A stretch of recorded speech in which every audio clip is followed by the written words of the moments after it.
ನಾವೇನು ಮಾಡಬೇಕು ಎಂದು ಕೇಳಲು, ನಿಮಗೆ 2 ಅಂಗಿಗಳಿದ್ದರೆ ಒಂದನ್ನು ಏನೂ ಇಲ್ಲದವನಿಗೆ ಕೊಡಿ, ಅಂತೆಯೇ ಆಹಾರ ಉಳ್ಳವನು ಇಲ್ಲದವನೊಂದಿಗೆ ಹಂಚಿಕೊಳ್ಳಲಿ ಎಂದು ಉತ್ತರಕೊಟ್ಟನು. ಅನಂತರ ಸುಂಕದವರು ಸಹ ಸ್ನಾನದೀಕ್ಷೆ ಪಡೆಯಲು ಬಂದು, ಬೋಧಕರೇ, ನಾವೇನು ಮಾಡಬೇಕು ಎಂದು ಕೇಳಿದಾಗ, ಗೊತ್ತು ಮಾಡಿರುವುದಕ್ಕಿಂತ ಹೆಚ್ಚಾಗಿ ಕಿತ್ತುಕೊಳ್ಳಬೇಡಿ ಎಂದನು.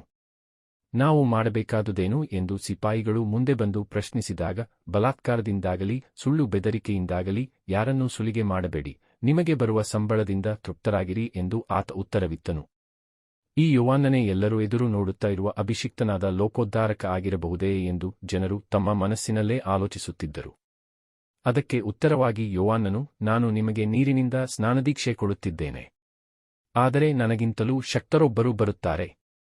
ಅವರ ಪಾದರಕ್ಷೆಗಳನ್ನು ಬಿಚ್ಚುವುದಕ್ಕೂ ನಾನು ಅರ್ಹನಲ್ಲ. ಅವರು ನಿಮಗೆ ಪವಿತ್ರಾತ್ಮ ಅವರಿಂದಲೂ ಅಗ್ನಿಯಿಂದಲೂ ದೀಕ್ಷಾಸ್ನಾನ ಕೊಡುವರು. ಅವರ ಕೈಯಲ್ಲಿ ಮೊರವಿದೆ.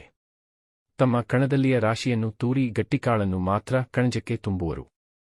ಹೊಟ್ಟನ್ನು ಆರಿಸಲಾಗದ ಬೆಂಕಿಯಲ್ಲಿ ಸುಟ್ಟು ಹಾಕುವರು ಎಂದು ನುಡಿದನು. ಹೀಗೆ ಯೋಹಾನನು ನಾನಾ ವಿಧಗಳಲ್ಲಿ ಪ್ರಬೋಧಿಸುತ್ತಾ ಜನರಿಗೆ ಶುಭ ಸಂದೇಶವನ್ನು ಸಾರುತ್ತಾ ಇದ್ದನು.